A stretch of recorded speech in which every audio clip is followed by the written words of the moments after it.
everybody. If it's Wednesday, it's Warhammer. That must mean it's time for another episode of Warhammer Weekly.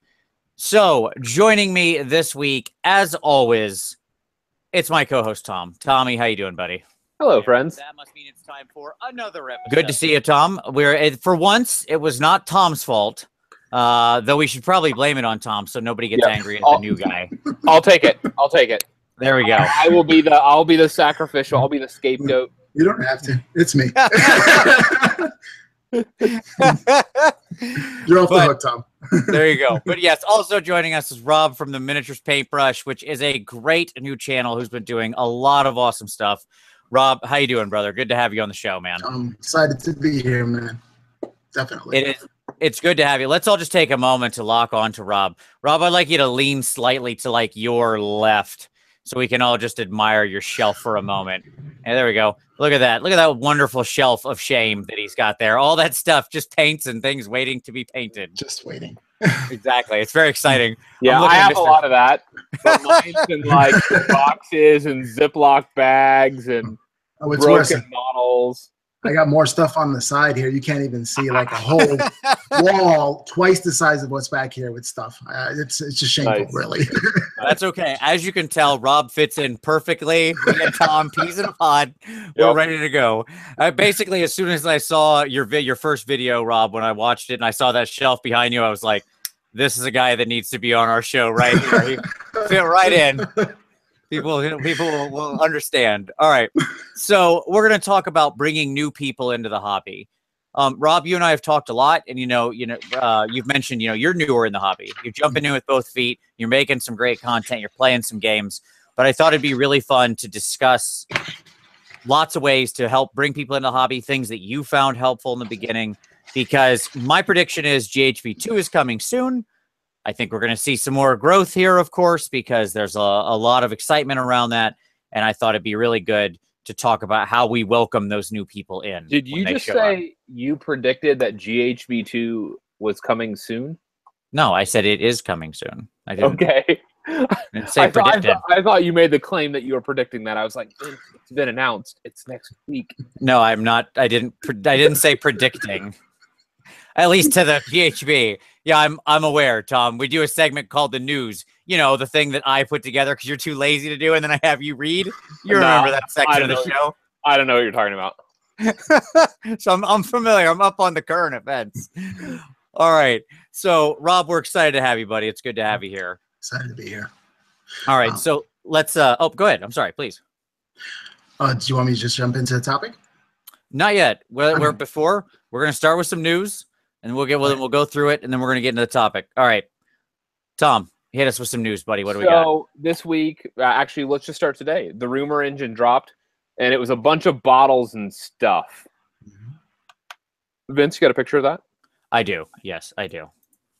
I will share. If I said predicted, somebody in the comments said I did say predicted.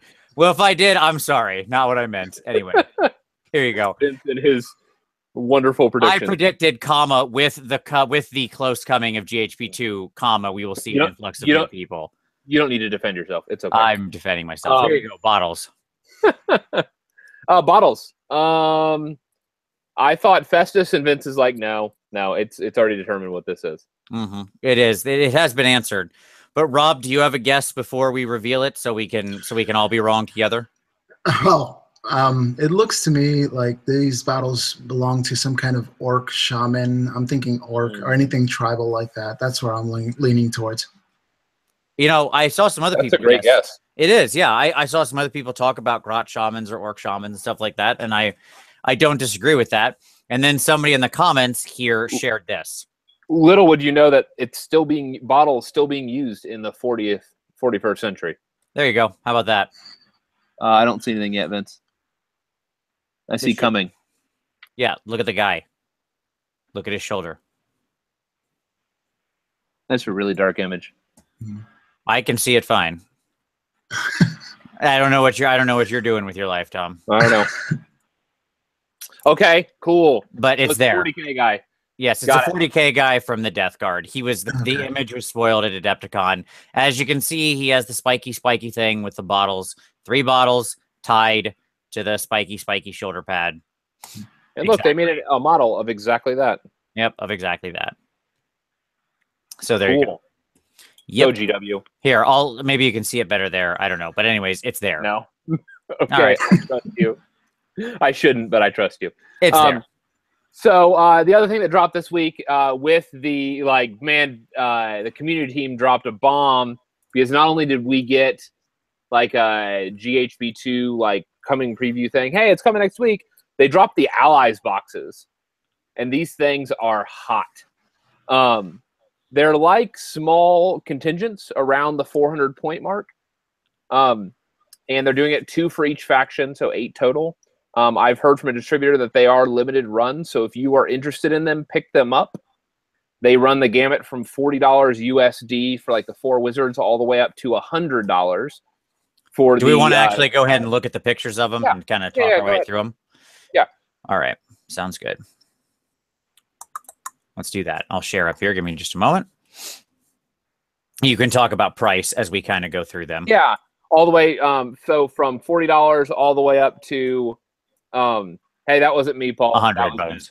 All the way up to 100 at the for the Daughters of Cain. So we got some Death Rattle. Should be somewhat unsurprising given the renewed interest in Death Rattle with Shadespire dropping soon. I don't have prices off the top of my head on that box. Let me pull it up real quick. Sure. I have all the prices on my screen, but I can't show them. Well, I can't show them because I'm on this screen, Tom. Nice. That's how this works. Oh, clearly that's not something I know, because whenever I share, we jump around. 65, I think this one is right. This is the professionalism, folks, that you can come to expect here. That's right. Only the C-level content that we consistently deliver. Here we go. Looking for... Okay. So the Death Rattle is 65, sure enough. So cheaper than the other one. Getting started, which makes sense because it's basically... trading out a big monster for this White King, dude. Yep, so. Which makes sense. Yep. Keep moving. We have a box that's probably close to your heart, Vince. Absolutely, man. 2 giants. Rob, what of these do you like, by the way? Are you down with 2 giants? How you like the 2 giants one? Well, I mean, as far as the design for giants are not my thing, but since you issued that challenge in the PMP to get out of my comfort zone, who knows? It might be in my future. There you go. I like it. Yes, I wish they had fatty giants, but I like some fatty fats. I just don't want some muscular dudes too. So put them on a diet. There you go. Exactly. And this one's what, 75, Tom? Yes, the Ale Guzzler is a $75 box. Cool. Good deal. And then Daughters of Cain. Daughters of Cain, $100 for this box. We had predicted actually this identical box a little while ago. Yep. We thought that it may be a stretch at the $85 getting started box, but I thought that this was inevitably going to come. It did come, but it came at the $100 price point as an Allies box.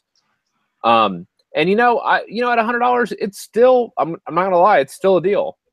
This is $135 retail.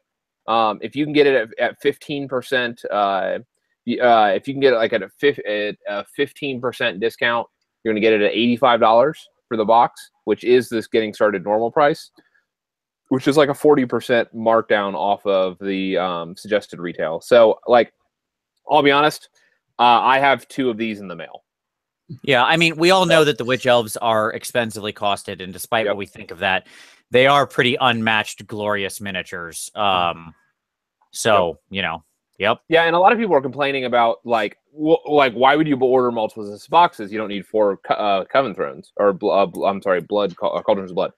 And actually, that just shows the ignorance of, of people for the faction, because that kit is a dual kit between both the Cauldron of Blood and the Blood Rack Shrine. And the Blood Rack Shrine is actually, like, right now really affordably priced. Like, it's 140 points for a 12 wound model. Yep. As a behemoth. So you could easily field like 2 cauldrons, 2 blood rack shrines, and 1 army. And with that, like if you bought 4 boxes of these, you get 2 cauldrons, 2 blood rack shrines, 2 Medusa on foot, 2 blood hags on foot, and and 10 and 40 witches. And 40 witches. Yeah. Yeah. And 40 witches. And I think technically Hellebron still comes with that. So there's actually 2 hags on foot, I think is what you would be getting. That's maybe I'm wrong. No, you're correct. That's right. Yes. So this says 12 miniatures. Technically, it should say 13. Yeah, I think that's right, because Hellebron is on the sprue. Like, unless they updated the sprue in some weird way. Like, the one that I have still on sprue has Hellebron on it. Yes. Yeah, which that seems like a really missed opportunity, because Hellebron's still there, and she can still be a blood hag, you know, or like a death hag or whatever. She doesn't have to, you know, be a named character. So, technically, this should be 13 models. And, you know, at that point, you'd get like 2, 4, you get 8 minus 2. So you get 6 witches on foot. That's pretty, you know, like 6. Well, I mean, at that point, you filled out like the vast bulk of the army. You've hit your leader cap. You've hit your behemoth cap, right? And you know, you have a giant block of your battle line. So it's just and you have 40 witches or Sisters of Slaughter because they're dual kits. Because both of these are dual kits in here. So you just need to buy like a box of warlocks maybe, and then some more witches on foot, and you're done. So not too bad. Yeah, it's a nice kit. I mean, and those are, I'll admit I'm biased. Those are some of my favorite minis they've ever made. So. Yep. Night Haunt getting some support again. People who are huge Night Haunt fans or wanting to do the small faction, this will be a great buy for them. The Night Haunt box, surprisingly, is clocking in at only $55. I mean, which is good if you consider the other one trades the Wraith for the, you know, Coven Throne Mortis Engine, right? I mean, it has, other than that, it has the same thing: 5 Hex Race and 3 Spirits. I feel like, and this is your pure Night Haunt, right? Yep, I feel like that's a good deal. That's a pretty good deal. Yeah, I mean, like if you, I mean, $55, knock 15% off that, and it's not bad. I mean, you're talking like $45, $46, or actually almost 47. But yeah, so that seems like a good deal for that stuff. So I'd be in it at that price if I was doing Night Haunt. That's what I would say.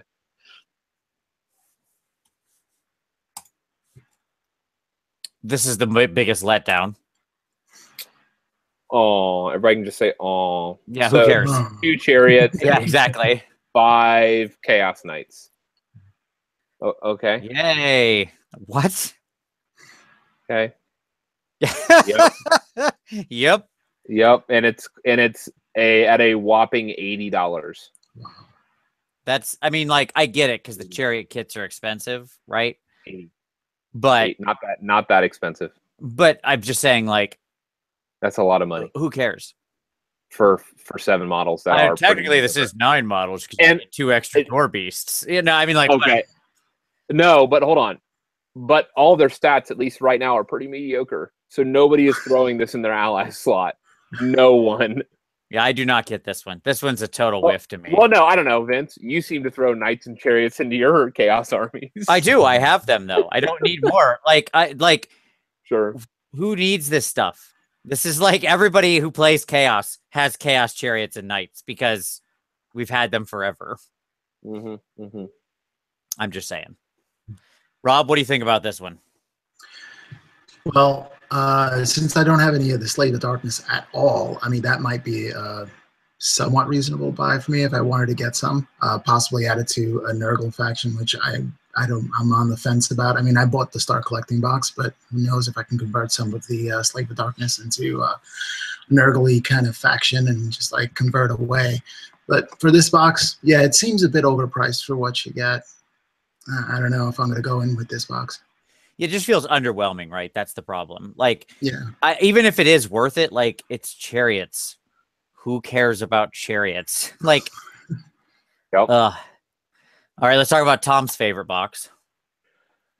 You have no idea how excited I am. This is just so encouraging. I wish I could buy this box. Are you not buying it because you already have like 4 spiders? Is that the problem? I have 4 Ragnaroks, and I have like 80 spiders on foot, like 80 of the cav. or more. I think I have more than 80. Yeah. So I want to buy it. Like I really tried. And I was like, what could I buy this? And I was like, no, don't do it, Tom. Like, because it's just more boxes on the shelf that I will truly never touch, because I have an entire 2,000 point army of already Spider Clan. Paul, I know what you're gonna say. He told you you're 7 Paul? short. Paul is my hero. What, 7 Arachnaroks? Yeah, you're 7 Arachnarok short. Yeah. Sorry, Paul. Like I am extremist. I am with my model. I mean, my collection, yes. But I don't need 11 Arachnaroks. I don't know why you don't. At the very least, I feel like you should have 6 just in case you ever play the Warhost 2,500. Yeah. Well, and I would agree with Paul Conti for sure. That box is a strong dollar to leg ratio. And first of all, I would also again disagree with the 11 miniatures because of all the extra crap you get with the Arachnarok. You can do around and stuff. Yeah, you do indeed get 9 goblins on the back of that Arachnarok. And like you've used the Arachnarok bits to make like war machines and your casters and everything. So like you made half an army out of that Arachnarok. So I'm just saying, like, a lot of potential in there. It's true. Like you could get you could get either no, you could get both a catapult and a bolt thrower out of the Arachnarok Howdah. Yep. You could get 8 goblins on foot, and you could get a goblin shaman on foot out of that Arachnarok kit. Yep. So yeah, there's a lot of meat here. And I'm just saying, them bolt throwers and stone throwers and stuff are coming into their own in the world of the allies. I predict the double bolt thrower becoming a real popular thing as an ally in a lot of destruction lists, because 2 of those things together are deadly as all get out. Yeah, because they compete with one another, and so like they do a better job sniping when there's 2 of them on the table. Well, they get bonuses to hit against heroes. So 2 of them shooting heroes are like 3 up, reroll to hit, 3 up to wound, -2 ren, D3 damage. Yep. And making like fairly affordable. Making like 2 attacks each. Yeah. Right, or something. So I mean, they're pretty dangerous little snipers. Yep. All right. Yeah. And then I love this one. This one's what I'm all about. Hot beef. This is what Vince wanted right here. That's right. Get that hot beef on the table. The war herds, I apologize. They are clocking in at a whopping $75 for 4 models. But you know what? I think that's worth it. It is a good deal given how expensive these things are individually. And here's what I'll say. I've already got my triple Gorgon. The list I put together is like what? It was like 3 Gorgons, some other random chaos monster as an ally, some regular gore to fill out battle line, Minotaurs, and then like 6 Doom Bulls as all the leaders. And that all fits in 2,000 points. Yep. So I'm just saying. The discount on this, somebody asked what the discount is. It's pretty significant because I'm pretty sure the Gorgon by himself is like the $55 kit or something like that, 54, and the Minotaurs are like 45 or something, or 50. I don't remember exactly how much they are, but so it ends up around $100, and you get it at 75, and then if you're getting a 15% discount, right, you're getting it like around ish 60.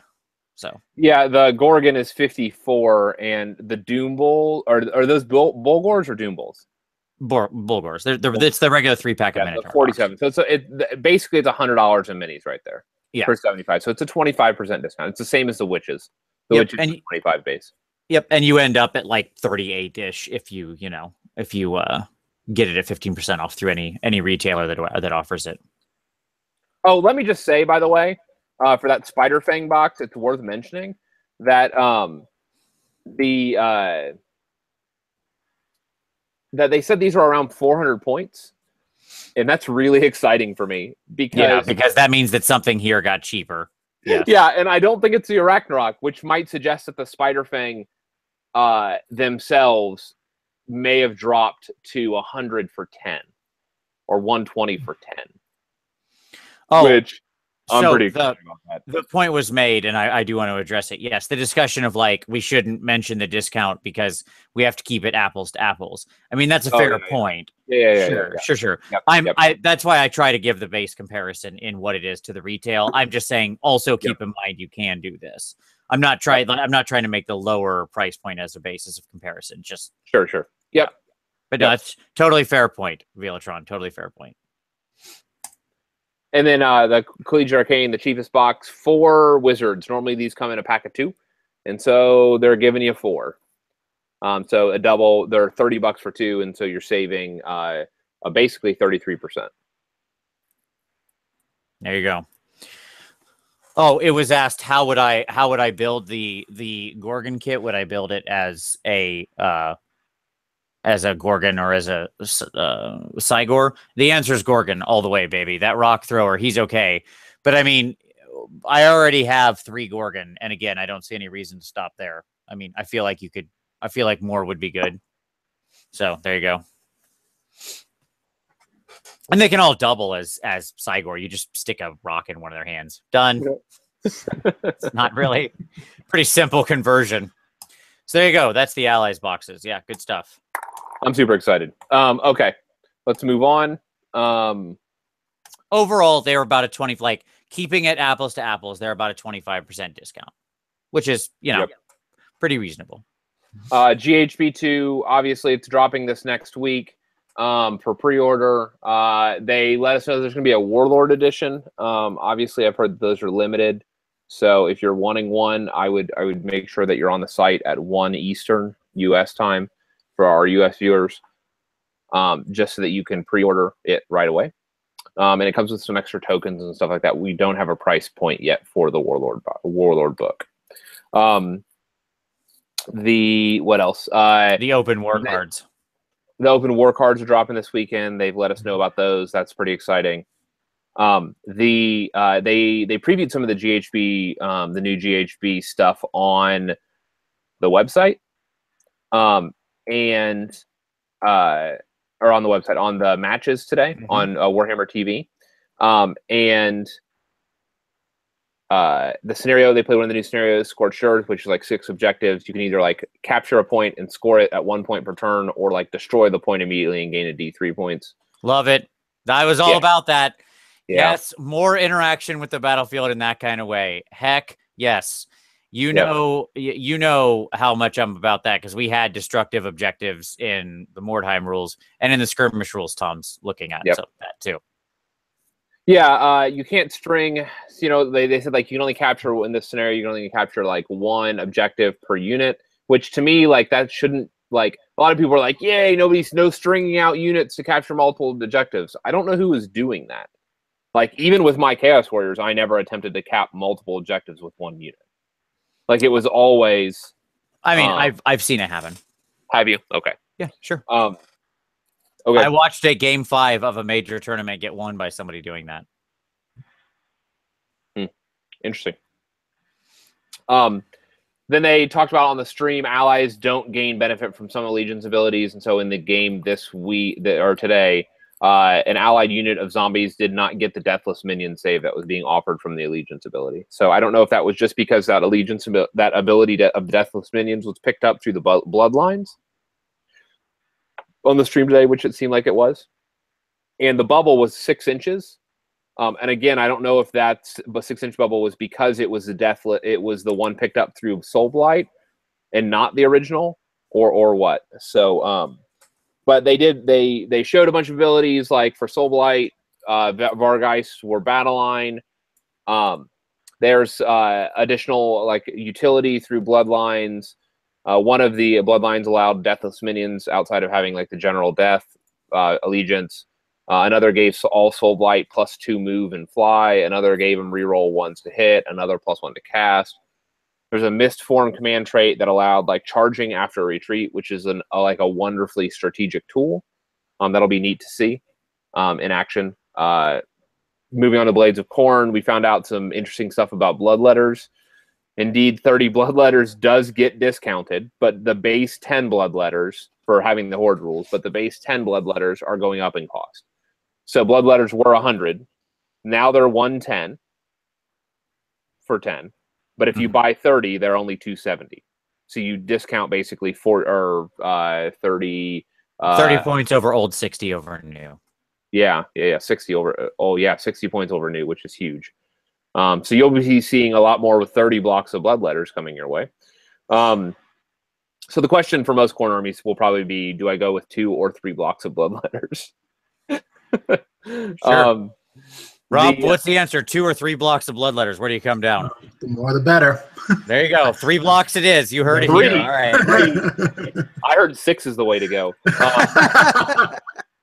Who was posting today? Terry Pike. Terry Pike was priming 150 bloodletters or something like that, right? Mm-hmm. Well, hey, he's ready for the whole new world. Yeah, that's not that many. Like, let's be honest. Less than 1,500 points, sure. Yeah, like that's like you're talking like 1,350. Like that's not a lot of points. You still have tons of room for heroes in there in a battalion to single drop. Skull Cannons went down 20 points. Chimeras were 20 points. I knew that would make you excited, Vince. Marauders did not increase their minimum, so they're staying at 10 minimum. We don't know if they have a horde discount or not. And there may have been other stuff that I missed. One other thing that I thought was really interesting, a lot of people were saying, oh, well, they're not going to change. So a lot of people were saying, oh, well, they're not going to change the books that have just been released. Like, people were saying that about the Caradron Overlords. Oh, it's set, they're not going to gain any more battle line or whatever. I don't agree with that. Bloodletters were in the Khorne book that released at the beginning of April. Don't forget that. Sure. And they were at 10 for 100, not for 110. Yep. And so we may be seeing point adjustments even from the newest things. Sure. They said Ben Johnson, I guess, was on Twitter or maybe on this. I think it was on Twitter today, and he made a comment that that Stormcasts were also getting points adjustments. Sure, absolutely. Here's what I'll say. It's fine. Everything should be on the table. Because you're moving other points around, things might be relatively need to change, right? Like what was correct in one environment might not be correct in another. I'm super excited about the Chimera thing. The problem is the problem with the Chimera has always been their wound chart, not their points. I'll gladly pay 240 for somebody that doesn't get the problem is they took the best thing of every head and whacked it on the wound chart as soon as it suffers 3 wounds. So all the things that would make the monster good get killed on the wound chart. Most monsters have something that when they go down on the wound chart, you're like, yeah, that's not great, but I don't care that much. Right. You know what I mean? Oh, his movement got a little lower, but it's still fine. He moves 10 instead of 12. Okay. Right. So what? Yep. This guy's rend falls to the ground, and that's that head's special thing. And this head's special thing is damage, and that goes down. Yep. And immediately, precipitously. Yeah. Right. Yep. Totally agree.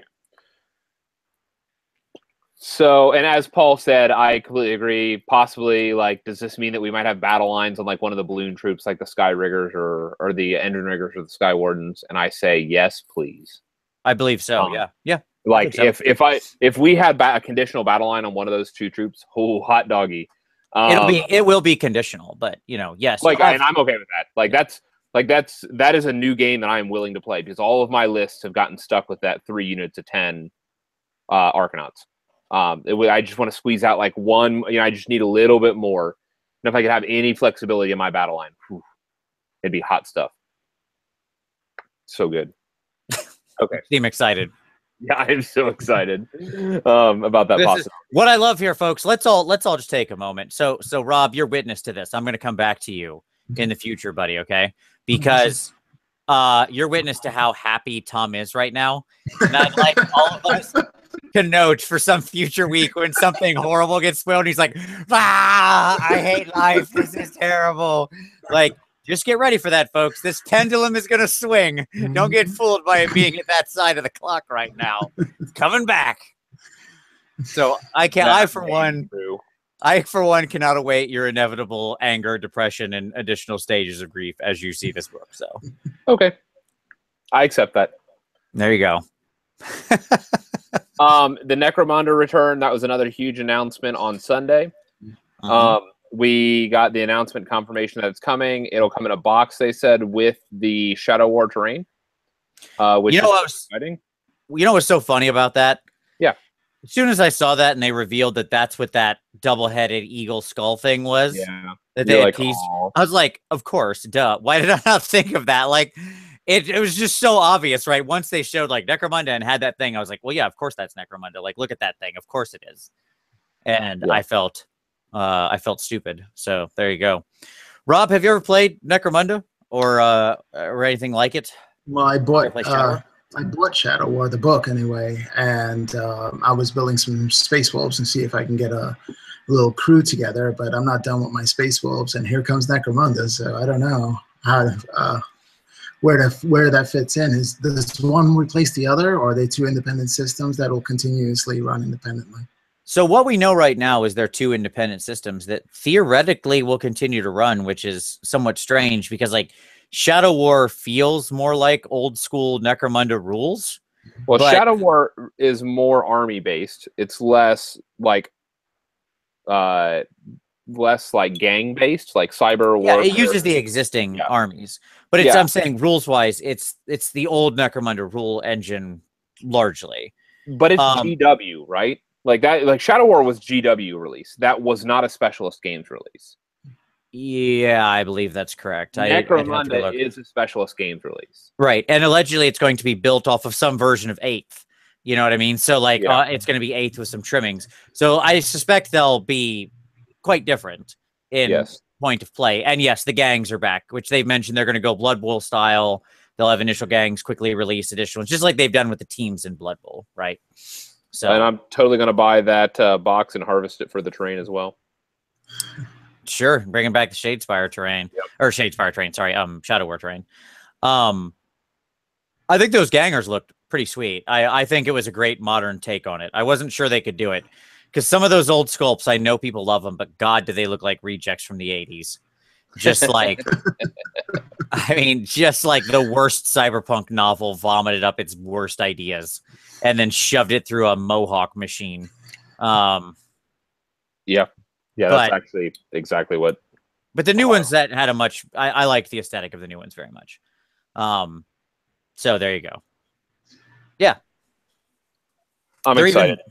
They're even bringing back, I think, one of the same hives it took place in, because like they nuked it from space, but they didn't blow it up. It just knocked the whole thing on its side, the whole hive on its side. So that's nice. That'll be a fun thing to build boards around, because you'd like, if you're building it right, you'd have a lot of excuse to put floors on the wall. Yeah. Right. And make your floors. You see what I'm saying? Like, you get it. I do. It'd be a cool terrain making challenge. Yeah, sure. Yeah. Because you could do you do windows you do like a big skyscraper building, and do like windows in the floor. Absolutely. Like rails going up the walls, right? Like handrails going up the walls and stuff like that. Catwalks that run vertically. So yeah. It'd be a neat board.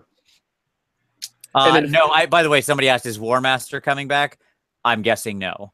I think they learned their lesson. Inquisition and War Master taught them to stay in their wheelhouse and stay out of other like scale stuff with those kinds of minis.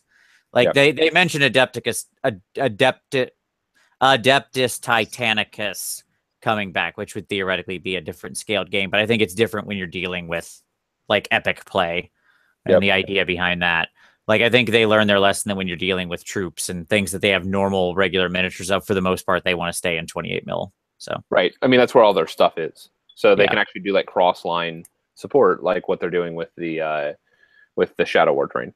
Yep. So I'm excited. And then finally, the video I sent to Vince, which was the Total War trailer for the Skaven. Oh my God. Has everybody seen this? Rob, did you see the Total War Skaven trailer? I didn't get a chance to now. All right. Well, look, I'm going to put the link in the show notes. I'm not going to lie. It was a near sexual experience for me. Like, that's the clearest I can be about it. It was amazing. Saw Icket come up and murder that dark elf. Oh my God. It was so good when he's just like, wow, take that. Just throws her off and roars. I'm like, yes, yes. When that doom wheel comes rolling in, I'm just gonna, this is Vince recounts the trailer time. When that doom wheel comes rolling in and it's just like running over its own rats and then just ramps and smashes into things. the Hell Pit versus the dragon. Yeah, Malekith's dragon. Yeah, it was good. Or the oh black God. dragon. Yeah, it was just a black dragon. But yes. That Hell Pit just smashing that thing into the ground, like, I'm not gonna lie. That was I knew as soon as I saw it, I was like, oh, this has Vince written all over it. Yes, it was a revelation, an epiphany. I looked until it was like looking into the Ark of the Covenant. Okay, it was incredible.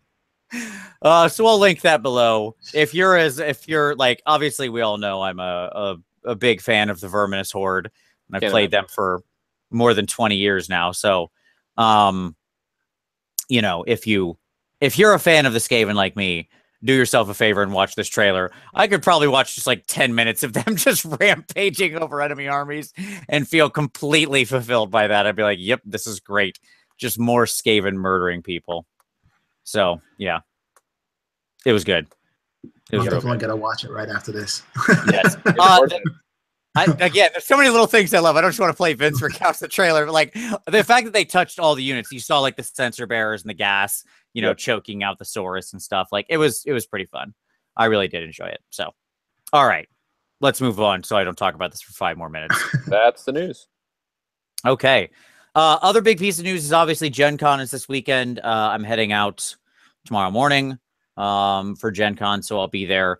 I'll probably do something from there, or some things, or at least post or, you know, Twitter updates or something.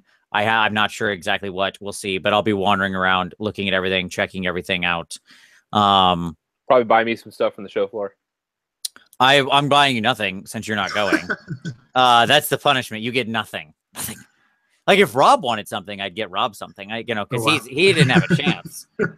That's fine. But you could be there. You know, you're just being lazy, so that's fine. It's true. But yeah, it's going to be an awesome time. They sold out every single day this year and the 4-day pass. This is the 50th anniversary. It's a huge deal. So, are there, somebody said, is GW supposed to make announcements? They are doing a couple things, a couple small talks, but I think they're saving most of the big announcements for the Wednesday show at Nova, which is now also less than 2 weeks away. I'll be at Nova as well, and I'll be there for that Wednesday night show. And so we'll for us. Exactly. We'll do the same thing we did at Adepticon, but hopefully actually have internet this time. We'll see. That was one of the worst shows in history, but there you go. Yeah, we'll do a Nova, and we're hoping that we'll have the big reveal of the new potential AOS race that's going to drop this September. One would hope. So one would hope. Yeah. By the way, thank you very much, Velatron. Vince predicts that it will go on sale next week. Very funny. I love it. All right. So, yeah, we got a big couple weeks coming up, certainly between Gen Con and Nova. It's gonna be some serious gaming time. I'm totally excited about Nova. It's gonna be my very first convention, and maybe I'll run into you. Nice. I'm sure you'll run into me. It's not a huge place, and I'll just be.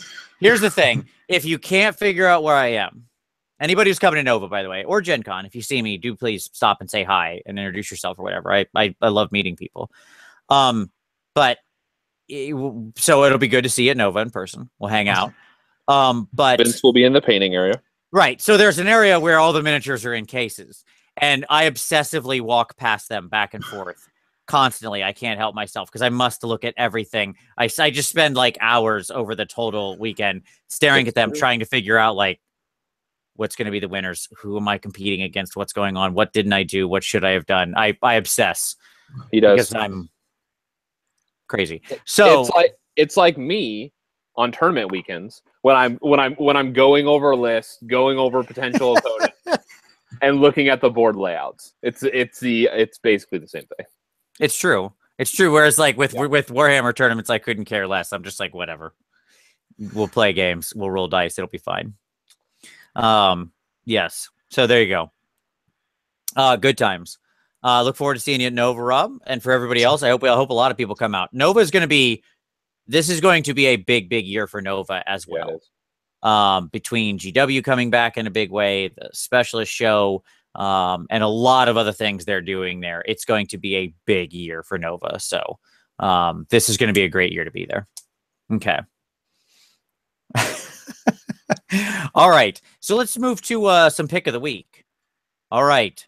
So, Rob, what do you got, buddy? What's your pick of the week? What do you want to share with the folks out in YouTube world? Well, excuse me. I was looking at some inspiration as I do through YouTube, and I use your site as inspiration and a lot of other different sites. But one really struck me, if I may. It's called Paper Cuts, and Yes. Oh my goodness, this stuff is just so gorgeous and just makes me like, all right, why didn't I think of that? And yes, I want to do that right now, and it's just all the details and the layering. It's just amazing, and I just want to really shout him out as well. And there's another one that really inspired me when I started painting, looking through resources to help me paint, which was Schnauzer Face Minis. He's a teacher like me, so I mean, kind of like hit it off together, and like in a way where we connected, and got advice from him and back and forth, and sort of like Rob before PMP, kind of getting advice from other painters just so I can improve my style. So I guess those two are two major things, and definitely the PMP now. And just mention that because you get all that feedback from all the artists, and you really want to push yourself to improve. And in order to do that, it's really good to have that positive feedback to take you to that next level in your journey of painting. And it really is a journey, because I have my fifth miniature I painted. The first one I just like burnt because I just looked at him like, no, no, I can't, no. Something definitely went wrong. But still, you can see the improvement, and I make it a point never to go back to paint my older paint jobs, because I want to see where I was and where I am now, so I can mark my improvement that way. Because but those are definitely my picks of the week so far. Yeah. Awesome. Awesome. I love it. Yes. Paper Cuts is a particular favorite of mine. That guy, you become well acquainted with your local garden center and like Home Depot if you're going to follow Paper Cuts techniques, because he raids the garden center and the Home Depot. But he makes unbelievable stuff as far as his bases, his terrain, his dioramas. I'll link his most recent Jungle Trees video, which I thought was incredibly impressive. So I'll do that, and I'll grab Schnauzer Face as well. Link both of those. And Paul is definitely right. If anybody needs to find Vince in any of the conventions, just yell Zenithal priming. No, that's the wrong answer. Yell I paint over black primer. Yeah, exactly. And then I show up and be like, have you heard about Zenithal priming? Have you heard the good news? Let me tell you about Zenithal priming. I can save you loads of time in your hobby life. That's how you get me to show up. Yes, exactly. All right. Tom, what's your pick, buddy? So I want to highlight a member of the community and their blog and podcast. And that is Dan, who does AOS Shorts. And the website is just aosshorts.com, I believe. Let me see if I can find this real quick. Yeah, aosshorts.com. Yes. And he has podcast episodes and stuff like that. And he's actually the one that where I shared on Twitter today. His link, it'll be in the show notes as well, of like he watched the Warhammer TV and just provided a bunch of notes and stuff like that as to kind of the insights and what was revealed today on the broadcast. And so he has tons of helpful stuff. He will talk like tactics and target priority and deployment and stuff like that. And so I have listened to his stuff, and I agree with a lot of his kind of his tournament tips. And I mean, I think it's a great kind of baseline getting started. Nice. I had started a podcast when I was talking tactics on YouTube, and I like one of the things that I recognized is that like there's a lot of people that are doing tactics and doing it well, and so like it's a tight market to kind of be in to have a show. And so like I contributed my piece, and I began looking at what some of this other stuff is out there, and Dan's stuff is one of those that it's like, well, a lot of these topics have been covered a lot better than or as well as I could have covered them. So. And so I want to encourage you to check his stuff out. Very nice. I'm going to give a shout out to our buddy Star Mini Gaming, who Tactica Tuesdays had a return episode. We want to see more, man. So I'll link the episode. They have a nice little return where they come back making some content, and we want to see more of that. I want more regular weekly shows filling up my subscription, man. So it was missed when it was gone. I was glad to see a return episode. Let's see that be a regular thing. So there you go. Tactica Tuesdays, I'll link to Star Mini's channel where you can see it. And I'm hoping, Paul, that because I know he's watching right now, that you know, you get on it, get on that stick. Yep. Rob, what are you working on, buddy? What's been on your table? Well, a lot of Space Wolves. I'm trying to push myself with non-metallic metals, which is tricky because the blending has to be just perfect. And I'm very, very nitpicky. So I'll go push and paint. Push and paint for hours. I'm actually working on a gaming table too. That's not on my workbench. But sure. But yeah, I built a table to make my table. Yeah. Practicing freehanding iconography a little bit. Your painting on your tanks were amazing and kind of inspired me to, all right, let me push it. Let me paint something on a napkin or another piece of paper and see if I can, you know, get it down a couple of times and then do the final product on a flat surface to add detail to it. I'm practicing my steady hand with the Dremel tool and pinning with Dremel. And it's just getting gun barrels with a Dremel tool. Just yeah, I got it to that tight point. Control. Yeah, I'm practicing that, and it's working so far. But yep, that's what I'm working on so far. I just gotta get those Space Wolves done, so this way I can actually play my first game of 40K, because I will not play unpainted, and that's just me. It's my personal Nope, thing. I'm with you. I'm the same way. Yeah. I'll say this. I ran one game with a sort of proxy force for my sisters just to make sure I liked them. Okay. And because I wanted to make sure that I enjoyed their play style. Played one game, loved it, and was like, that's it. Not touching sisters again until I get my army done. Right. So it's good to know you like a thing. I can forgive once and it was a friendly game. By the way, I noticed there's a Knight Titan over your shoulder to your right. That's inspired by you as well, buddy. Nice.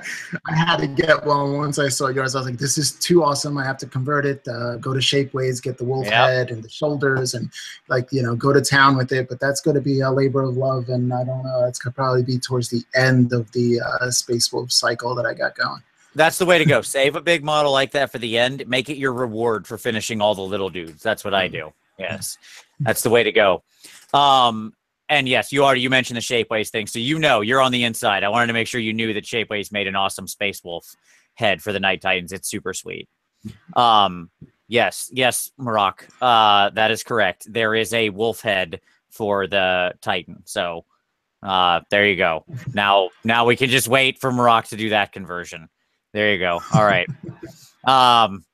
They have also have the Zinchi, like Osiris Jackal head, which is also super freaking awesome, by the by, just in case. And they don't, as was mentioned on Tabletop Minions' recent channel, their 3D printing is using the more expensive version, so you don't get like the lines as much from laying down the layers. It's much the smoother. resolution. Yeah, exactly. So, there you go. All right, Tom. Tom has been working on stuff. Yay! Let's all round of applause. Tom actually painted a model. You don't understand. Tom, what are you working on, buddy? I know that we've laughed about it, but like I was on a paint episode this last week, and actually a couple of them, and it dawned on me that like I had not put paint to a model since May. Mm-hmm. Like I had worked on that table and stuff like that, but like I'd been doing other hobbying things, but just not actually like painting since May. And I don't know if I just got overwhelmed by my Fire Slayer project or what, but like I didn't do it for like 2 months. I think it was the GHB, like that was part of it too. Like I was waiting to see kind of where we were going to land and when that was going to drop. But I'm up against the gun if I want to take an army in Holy Havoc that's not Nurgle. And so, which may still at this point happen, but I got some more Fire Slayers that I'm working on, and yeah, they're coming along. I'll have them up, not Fire Slayers. I mean, they're KO, they're Garage and Overlord, but they're my Fire Slayer variants.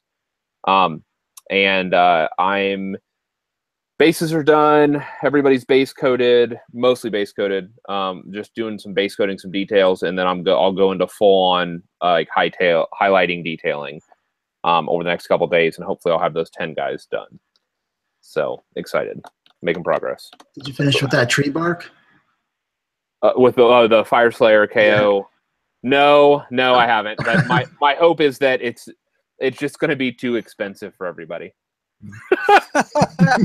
Like, that's my hope, is that like just no one will be able to mimic it, because you're paying, it's literally $100 of minis per unit of 10 Arcanaut retail. Child's play. I'm paying like $12 per plastic Sister of Battle, buddy. So you know, yeah. I don't want to hear it. Yeah, I mean, yes, yeah, because you're buying, like, you're getting Celestine and the Germania Superior. That's it. Those are my options, Holmes. Yeah, that's got to become every Sister of Battle. Yes, and I recognize that you're in the process of collecting multiple sets of them. But yeah, I mean, functionally, like for the bits conversions, like I'm at like 10, like $100 per 10. Is basically what they are, which, I mean, that's a little bit pricey. It's painful. Sure. No, it's a good plan. Yeah, and so I just don't think anybody can follow. Like, I had saved up and planned for this, and I pulled the trigger. And again, like, I'm making progress, and it's good.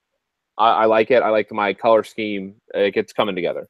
So I think it'll be a very striking army when I get everything fully painted. Nice. For myself, speaking of the angel, the living saint, that's what I'm working on right now. I'm working on Celestine. You may notice she has a different head than the normal Celestine, because I find the normal head sad. And if that looks underwhelming, then perhaps we should give her this component. Yes, the wings from Erzabel. Yes, indeed. So now, how about that? See, now that is a little more impressive. Like, that's how Celestine should look. I am not a fan of mechano wings on Celestine. She's a freaking angel. She needs feathered wings. So yeah, that's good. Good point. I've all my favorite like art of her has her with feathered wings, not mechanical wings. So I decided to base it off that, and that's how she's painted on the top of my Knight Titan, anyways. So there you go. That's what I'm working on. It's all obviously she's all going to be all in NMM and stuff like that. So. And I've been playing around with my new War Colors ochre set for NMM and gold, and I actually really, really love it. It's so fast and smooth. We've been mixing a little bit of that and a little bit of scale 75, and it's been good. So, yeah, there you go. Always trying to find new recipes. This is only like my 6th recipe. The question was, what wings are those? Those are the wings from, as you said, what's her name? Ezrabel or whatever? Erzabel? Yeah, Erzabel on the TGG too. Yes, from the Toughest Girls in the Galaxy too. Yeah, it's only like a $40 retail mini. Yeah. It's what are you like, whatever, who cares? I chopped her head off too, because that's her head. I know you did. Take that. I don't care. Because I want that Celestine to be impressive. She is the living saint, and she is beautiful. And watching her like football spike demon princess is truly a wonderful thing. Let me just say that. So, okay. So, let's turn to the topic. So let's talk about getting new people into the hobby. So, you know, I thought this would be good because Rob, you recently came in and you've jumped in, as I said at the beginning, with both feet. And I'm very glad that, that you started making content, some great content. I'll link your channel down below. Everyone should go watch Rob's stuff. Give him a sub. But I wanted to talk about, you know, sort of aspects of this, because it's more than just bringing new players in. It's also, once they're here, if you are a new player, where do you look? What do you do? Because this is a really deep hobby, right? It's very deep, very niche. There's lots of little elements to it. So the question there's no centralized site. Right. There's really not like a place you can go and just be like, follow A, B, C, D. You know, if you want to get into role-playing games and you go buy the D&D Player's Handbook, assuming you can find like 4 or 5 other people, you can pretty much run a game, right? It's a little more complicated than that with wargaming. So I want to kind of talk through a couple items. So Rob, let's start out and talk about getting new players into the game, right? Just ways that you can, in your, you know, local group, at your store, in your community, whatever, how you can help bring new people in. So maybe what brought you in, and what are your ideas for you know, fostering the next generation of wargamers, as it were?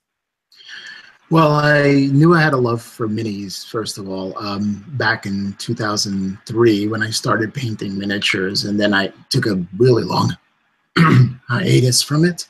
And well, I was watching YouTube and I saw a mini that was pretty cool. I was like, wow, what's this? Oh, what is 40K? I was like, well, I never really got into 40K, and I knew some people who did, and there was a meta back when I lived in Brooklyn, and I didn't really know what was going on. I looked up some hobby stores, found that there were hobby stores there, looked up some more minis, and then the Start Collecting boxes came out, and I was like, well, I can do that. I can swing that. That's pretty cool. Ooh, death, I love that, you know? So I went for that. And then I just fell in love with painting the minis and doing the research and doing that. As far as the community is concerned, I finally, after I finished painting a set, I think it was actually Troll Bloods. Actually, I got some trolls, and because I heard that there was a meta there, and I finally got my little force painted up, and I went to the game store, and ironically, they weren't meeting on that day, so I was kind of in the game store just awkwardly looking around, and everyone's like looking at me, who's the new dude, you know? So. But the store owner actually called a really friendly dude over, and we connected. And from there, you know, he kind of brought his army over, and I said, oh, you know, okay, we'll play a game and see how you like it. We went through step, and it becomes a community, and he got me into the community, and I think that's really, really important, being a part of that community. And Wargamers, man, we're always looking for somebody to play with, so, you know, the more the better, you know. So I found the community in my area to be really, really positive. Unfortunately, no one's playing Age of Sigmar yet. So, you know, hopefully I'm trying to paint up 2 armies and then, you know, just demo it myself, and then, you know, hopefully get people into that around my area so I can play that more.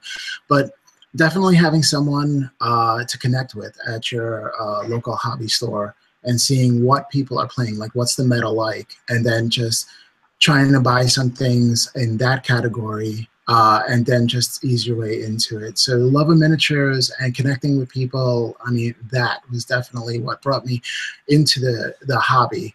And then I just really fell in love with the new sculpts, and GW was easy to put together. You know, some of the resin models that I kind of put together were kind of nightmare. It took me like 3-4 days before I got all those mold lines, you know, and painting and primary, more mold lines, you know, the bane, you know, of the hobby. Oh, yes.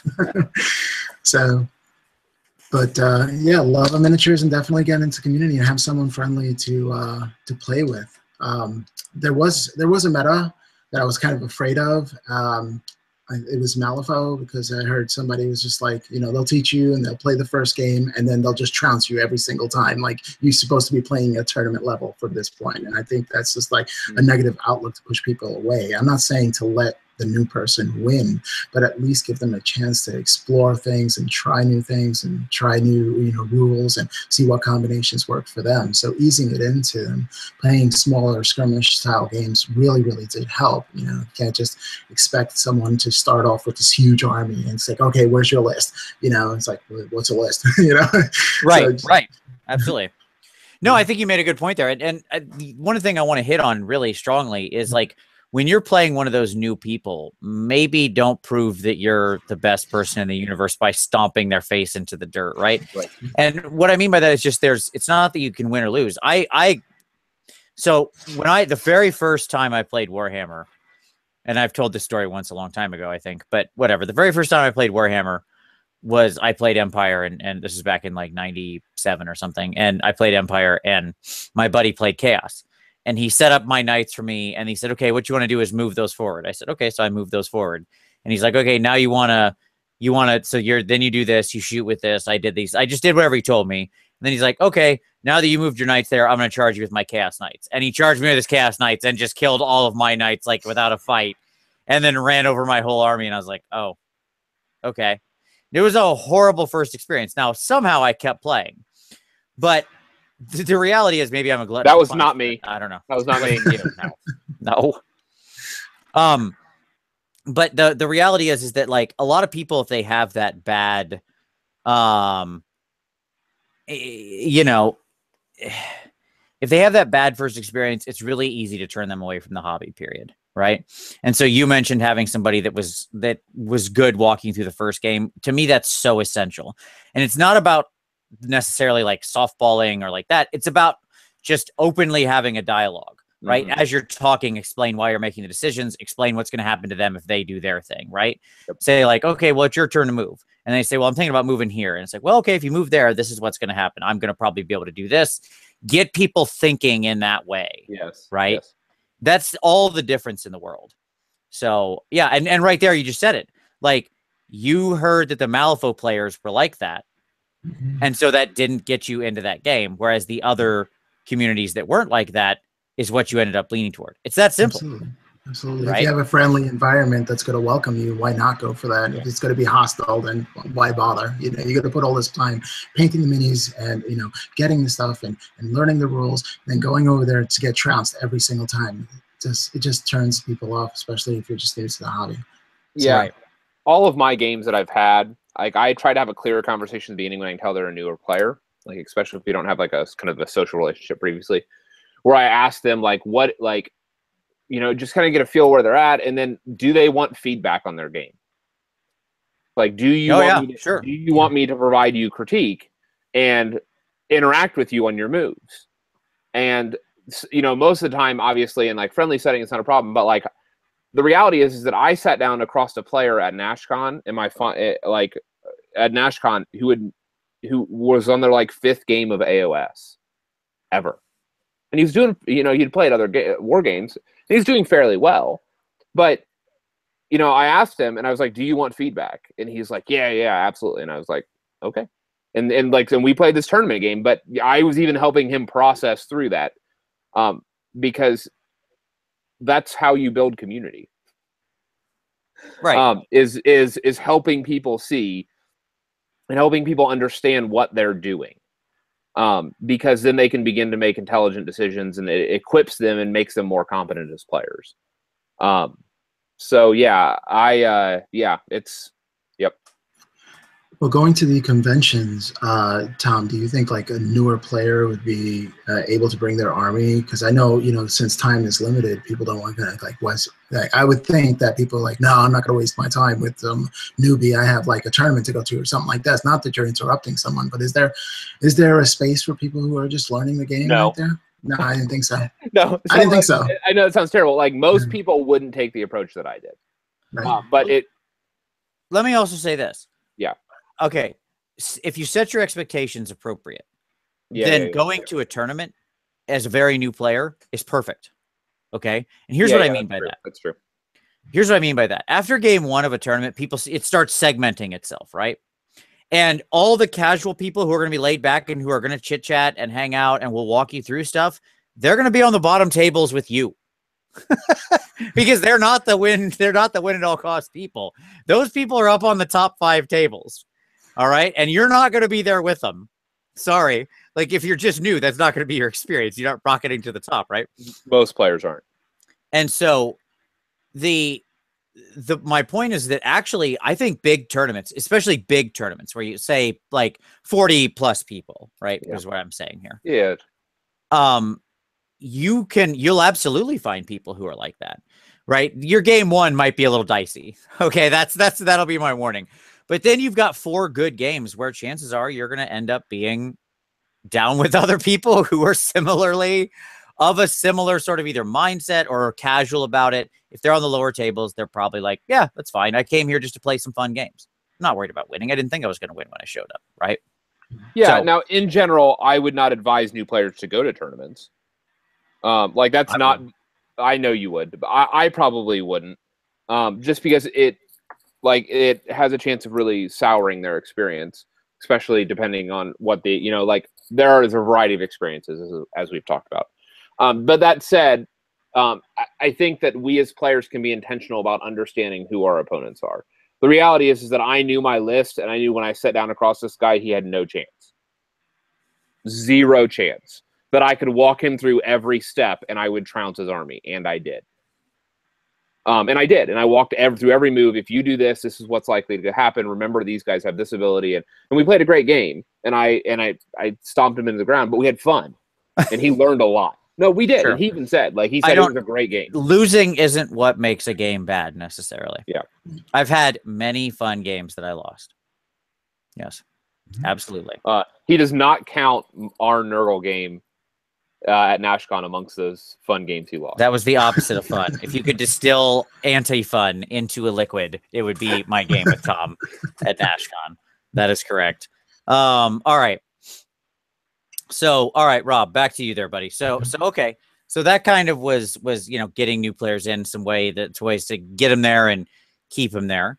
So let's talk about one of the things we talked about is budgeting cheaply for the hobby. A lot of people, when you're starting, you don't necessarily have a big wargaming budget, or you don't know where to go. Either you walk in, there's a ton of products on the shelf, right? That kind of stuff. What are you doing? What's your pieces of advice as getting in to keep yourself on a budget, to keep yourself, in line? Maybe you're the wrong person to answer this, given them shelves, but we'll give it a shot. Well, I mean, you have to take in consideration that there's paint, there's airbrush, there's tools, including paintbrushes, hobby space, books, terrain, and yeah, even miniatures too. So you have to know how to pace yourself. I mean, I have my budget and responsibilities. We all are as older people. And in order to budget for this hobby and to get here, it took me years. This wasn't overnight, really, because it started with researching miniatures, falling in love with miniatures, and just buying a box every now and again. But what I do is I have one of these. This is brand new technology. It's a envelope. and that, I know, it's latest and greatest, right? But sometimes the old ways work, So what I do is every week I'll just throw in a 20. If I have a birthday or something like that come up and there's a little more that ends up in there, that's great. I try to really resist the new hotness. That's the thing, because with all the GW releases out, if you try to get them all, can you imagine? Yeah, you'd go. Yeah, I can actually. That's great. I can only imagine. But yeah, find out an aesthetic that you really like, and usually around holiday season, I get really, really good deals. And I'll just rip open that envelope and just go to town, and just before you know it, you'll have at least one shelf full, when it comes to the miniatures. And when it comes to paint, look where you can find your resources. Look at different kinds of websites where you can get paint. Sometimes they sell them in batches. For my airbrush, I think I got a 55% off coupon to get my airbrush and equipment. So, I mean, I really got to deal with that. And everybody in my family knows, well, he's not going to pay full price for just about anything. I do go to my local hobby store and I say, hey, it's me again. Say, hey, we'll give you a discount. And I was like, you're speaking my language. So I was like, oh, awesome. I love that. So yeah, definitely bargain hunt and save up in increments. If it's 20 or however it is. And then, if you think about this hobby and you think about other hobbies, I race in the MS Tour every year, so I have a racing bike, and let me tell you, I spent more on the racing bike on miniatures thus far. that ratio is going to change in the future. It will. It will. Yeah, well, but yeah, I love photography and videography, and just the prices of lenses alone will be ridiculously expensive. I mean, I know a lot of my family golf and the golf clubs itself. Right. So it's just like any hobby. I mean, those are valid hobbies. This is a valid hobby. I mean, it takes money to get in. So don't think, oh, I'm just spending all this money and just throwing it out. No, this is cool stuff. Like, I look at my cabinet, I'm like, yeah, that's awesome. And then people come by. I have friends come by and they're like, oh, you painted that? And it's like, no, I'm by no means a good painter. I know good painters, but I am not there yet. I'm learning. It's my journey. But these are awesome. It's like, yeah, thank you. That's awesome. So one thing that you can also do as you're expanding your own hobby, as you're expanding your own armies, is if you're interested in perpetuating the hobby, if you're interested in helping building people in the community, one thing that I've found that's been really helpful for me is having a large collection invites people to play the game. Because the initial barrier of entry, which is assembled miniatures, maybe even assembled painted miniatures, is removed out of the way. That looks like a fun game. Yeah, you want to roll some dice? Come on. And I'll pull 2 armies off the shelf and we'll give it a go. I've just played a game this last weekend with a brand new player, a fairly new player. And we were playing the skirmish variant rules, and he had a blast. And you know, and I provided some of his minis, and it was a great time. And he's already planning on like what he needs to buy and what he needs to do. And so, but it was that play experience. He got to play the game. And then he's like, oh, I love this game. This is amazing. And so now he's going to be part of the community, and he's going to buy minis, and he's going to, you know, be able to participate. And so having a large collection is not a problem. You know, yes, you can only play one army, but that means you can also invite other people to play your armies. And Absolutely. So that's a good thing to have mini models. And that's part of the reason why I only play painted, because when I bring it into the store, I mean, people just look over and it's like, wow, that looks awesome. What's this? Well, I'm playing this game. I was like, oh, well, then how do I play? And I was like, well, why don't you have a seat and I'll show you how to play, which I'm trying to get for AOS. I got to paint up 2 AOS crews and get people playing that in my community, because I'm really excited about the new handbook coming out, and I'm definitely going to get it and going through the rules, and hopefully I get to play my game soon. There you go. I mean, this is the time. Yeah, absolutely. This is a good entry point for new people, right? Yeah. And you know what I'll say is, you said a couple things that I really want to highlight, which is like, you have the power as the purchaser, especially when you're new in the hobby, right? What I mean by that is you don't have to necessarily get it right now. If you've got some stuff that's still in a box and you're still trying to paint it, then keep working on that stuff and wait for a good deal to come up, right? Look around. Like same with like your hobby tools and stuff.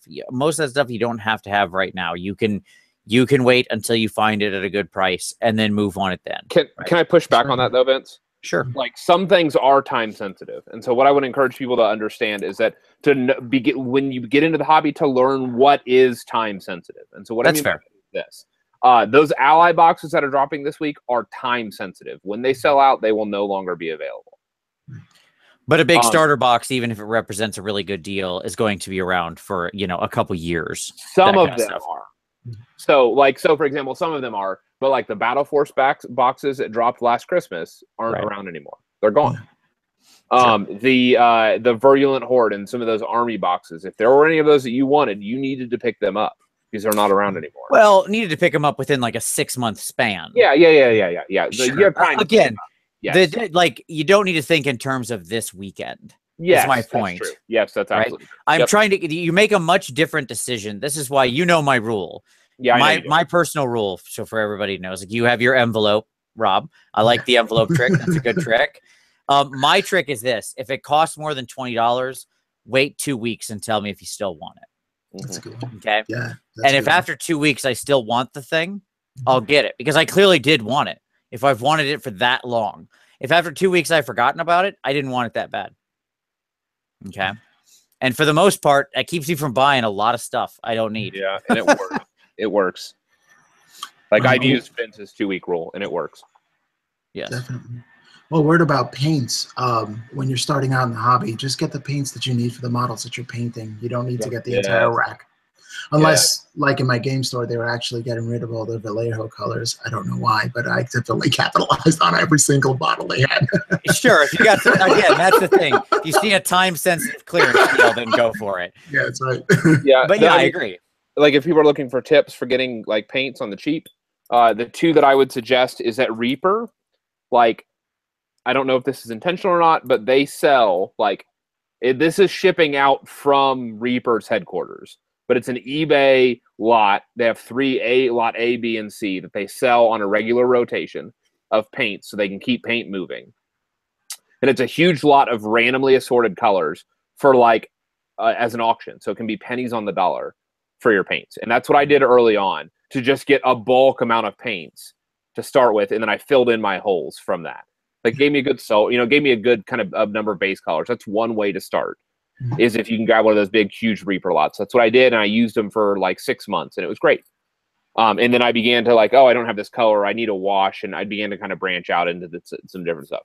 That was one way. The other way, and a lot of people may kind of, this seems weird, but if you have a Hobby Lobby in your area, Hobby Lobbies have their app. They have a coupon that's a 40% off, 40% off on one item. Okay, and you can use it every day. Like it doesn't get checked off, so you just take your app in and show it to them. And they keep Vallejo model color, in their store. Yep. And so every day I would slip in and buy a bottle of paint for less than $10. I'm with you. I did that. I filled out my base paint rack with Vallejo model color at less than it was like $1.76 a bottle. And let me tell you, that's a great deal. You know, especially if you're starting out, you need a good sky blue, you need a good green, you need it. You know, like all of those kind of core colors are there. It's a good paint, and it's dirt cheap. Yep. Agreed. Yep. All right, so let's say, you know, and these are all barriers to entry. That's what it is. Like, that's one of the tough parts of wargaming, right? I agree with Velatron mentioned this in the comments, and I totally agree with it. What we're talking about here is how do we ease that barrier of entry? If you've got somebody good who's helping you with the rules and walking you through things, then that gets you over a lot of the rules hurdle. If you can get a lot of these paints and supplies and models cheaper, or from donations from friends, or play with a buddy's army for a little while where you're getting up and running or whatever, that can help you over some of the cost thing.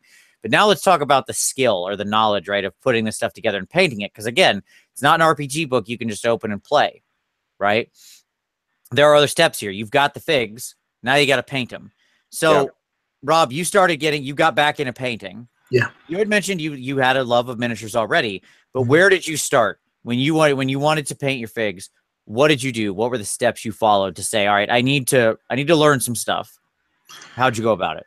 Well, I looked at a lot of forums. I went online. I was a member of Cool Mini or Not, the website, and you know they used to have like really, really cool stuff. But you know, I used to look at that as inspiration, and then I landed on YouTube, and I saw tutorials. I think I saw Buddha painting, which I was just blown away by, you know, just layering it up. I do have the videos Hot Lead, which I bought as well. And I just watched the videos, watched online, and discovered more and more websites where they had just free tutorials, like you do your hobby cheating videos, which definitely helped me out. I mean, I wouldn't have done ice. I mean, I started doing ice bases just because of your tutorials and just looking up the rinse. I just put that playlist and just went over. It's like, oh, I want to try that, and I want to try that, and I really get excited about that. So I guess with every miniature, I kind of just look at a different technique and just apply it to that, so it could push me forward into painting and learning more as I go, and realizing that I'm not going to start out as like a competition style painter, but that it is a journey, and not getting discouraged. Because I think the biggest barrier for painting is that you want your miniature to look like it's going to win all the like it just won a Golden Demon and Crystal Brush and yeah, all those wrapped up in a ball of awesomeness. You want like Pistarsky, yeah, you want Pistarsky's Nagash on throne, right? Like that's what we all want. Oh, absolutely. So. That's a gorgeous pig. Yeah, but you know the reality is that you know nobody starts out like that, and we all start out like, you know, that's why I don't like to repaint my figs, to remind me, okay, this is where I came from, this is where I'm going, and don't judge yourself on other people's work. You can only judge yourself on what you did yesterday and where you're going to be tomorrow. So and that's how you kind of push yourself, and just don't get discouraged by that. But I mean, I think painting is the most exciting one, because most of my hobby is the painting, because I'm bringing this plastic little figure to life, and I just think it's hecka cool when I'm done with it. I'm like, yeah, I'm satisfied with it now. When I paint my next fig, I'm gonna hate this one. So that's just the way it is. It always happens. It always happens. So absolutely. Yeah. I totally agree. Like the amount of free information online that so many wonderful and amazing painters have put up there is near limitless. Like I try to consume as much of it as I can. I read a lot of blogs. I watch tons of videos from tons of painters, and I know I don't consume it all, right? But yes, you know, go out there, search for that information, look on YouTube, look on like Volomir, look on Figure Mentors, look on all these types of places that post out tutorials. There's so many amazing things out there and people who help.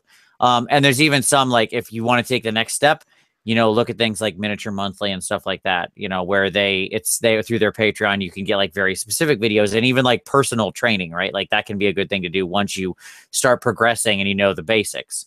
So there's really a lot out there. And the other thing I'll say about it, that first of all, I also want to say I totally agree with your thing of like, don't judge yourself against other people. That's just a way to make yourself feel bad, right? You should judge yourself against yourself. That's the only person you're ever competing with is you, period. It's the only competition that matters. As long as you feel like you're stepping forward, then you are successful in the hobby journey. I am a big believer in that. The other thing I'll say, as far as tutorials go, or getting like you're starting painted or getting help, is real life help is probably the best help. So just like having someone bring you into the game. Like I know Malorian was always a fan of doing, like, in his local community, he would do like slow grow painting things, right? Where he would say everybody paints up this many points by the end of the month or end of this. You know, that's what's sort of what we do with the hobby challenges and the PMP, testing yourself or pushing yourself or painting something new. So if you have a group of friends, maybe you can all get together and say, hey, we're all going to paint 500 points in the next couple months or by the end of the month or whatever, however speed you can handle and cost you can handle. I think having those spotters of other people to both help you with your questions and to keep you inspired to keep painting, especially at the beginning, is unbelievably important, right? I tell my community in my game store that if you guys want to come down to the studio and paint, I have some, synthetic brushes. I don't let my good brushes out, but yeah, no. But everything else, I mean, the airbrush, sure, go for it. It's metal. It's not, you're not flinging it across the room. It's all good, and if you need some paint, that's fine. They're not coming home with you, but you can use them here in the studio. Not a problem. So yeah, my door's always open. That's cool. I just called Vince. Like, hey, I want to do this. Is this how I do this? So I'd encourage all of you to do the same. To just call Vince. Yeah, that's fine. That's fine. Lots of people ask me questions, DM me on Twitter and Facebook all the time, and I always answer questions. Or on YouTube in my videos, I do my best to answer those questions as soon as I am able. So there you go. Just know that if you tweet at me for something complicated, like when I put up my Nurgle Marine last week, and everybody's like, hey, how do you do that armor? Exactly. And I'm like, in a technique that takes more than 140 characters, man, that's how I did that armor. Like, whenever I see a question like that on your stuff, I always want to be like, they do that. And I'd be like, it's more than you want to put. It's more time than you want to put into it. If you're asking that on Twitter, it's more time than you want to put in. Because the reality is this, like, I've learned to not ask Vince how to do those types of things because I know he'll run through the 20 to 27 steps that it takes to do that. He'll walk through it. And I'm like, he gets like step 7. I'm like, nope. I am a 4-step painter. All right, so in hour 14, what you're going to want to do is this is where we bring in the darker tones into the glaze. And I'm like, nope. 4 steps. More than 4, I don't want to hear you talking to me. I'll watch a video. No, but I understand the impetus of the question. But yes, it's hard. Yes. Twitter's a tough medium to give detailed answers on. Like, I can give better answers on Facebook or whatever, or through a DM or whatever. All right. So let's close out here because we got a shorter show tonight. But let's close out here with where should you look for more advice? Where in the community? Right. And I think I have my answer, but I want to know where did you look to as you expanded your footprint? Right. How did you reach out to people? How did you make connections with people, etc.? Is that in the community or as in like painting or? Yes. Okay. Well, how did you extend your hobby tendrils? How about that? There you go. Well, I mean, actually, via YouTube and reaching out, I reached out to you. I had questions, and you gave me some awesome answers, which I applied. And there other a lot of YouTubers. If you just reach out to them, they're pretty friendly people in the community, and they actually want to help. And anybody has a question for me, and then I'm always there too, because I'm always believing in paying it forward. So, as far as actually getting the next steps and going to the next level for me personally is to reach out to all you great artists that are out there that I aspire to be like, and get advice from the pros, because you're going to get really good stuff coming through, and if you apply it in steps, you're just going to improve. So I mean, that's the worst that can happen. You can improve. That's right. I mean, here's what I think. I think to me the answer is keep sharing. right? Like if you find something you really love, share it with other people. Like that's why we do the pick of the week segment on this show, right? Because there's a lot of stuff out there that I love and I want to share with people, and I hope they do the same. You know, I love it when I'm looking through like the Facebook groups, like, and that's another thing, like join all the Facebook miniature groups, right? Yeah. Because people share stuff in there, and I'll see somebody will share up tutorials they saw or a miniature they saw that inspired them or something like that. That stuff is awesome, right? Because it exposes me to something I might have missed otherwise. You know, watch like Volomir's newsletter or something when he shares stuff around the industry. I think my critical piece of advice for how you keep growing is just don't stop looking for new stuff, new channels, new blogs, new people, new podcasts, new articles, new whatever, right? Because there's always more stuff out there. This is a bigger community, I think, than we give it credit for. You know what I mean? And you can even expand out into, you know, sort of vertical, or maybe vertical is not the right word. Horizontal. That's the right word. Into like horizontal spaces. Like I'll tell you right now, I've watched like nail polish videos and dollhouse making videos and prop and costume making videos, right? For like people who do big cosplay, to get ideas on things like color and techniques and materials to use and stuff like that, right? Because all of that stuff has... It's all fair game. Yeah, exactly. All that stuff has techniques that you can steal in a good way, right? So I say just never limit yourself. I think that's the right answer. Right on. And then hopefully, obviously, be passive. You mentioned it. Pay it forward, right? Exactly what you said, to bring it back around. Like there's going to be once you're not the new person anymore, remember you were the new person at one point in time. And when that new person shows up at the shop, help them out in the same way that you were helped out, and keep that cycle going. I think the reality is with wargaming is that, you know, like there's always going to be people who leave the community. Wargaming is a double dip cycle. Yep. What I mean by that is, because of the nature of what wargaming is, this is most people's gaming story that I know. I was big in it into high school / college. I got out, I left the hobby, or I got married, I got a wife, she thought it was stupid, whatever, blah, blah, blah. I had kids, I sold everything. And then I'm now in my mid to late 30s or something like that. I got back into it. I have a little more disposable income. I get back into it. My wife's willing to put up with it now, or whatever, or my spouse.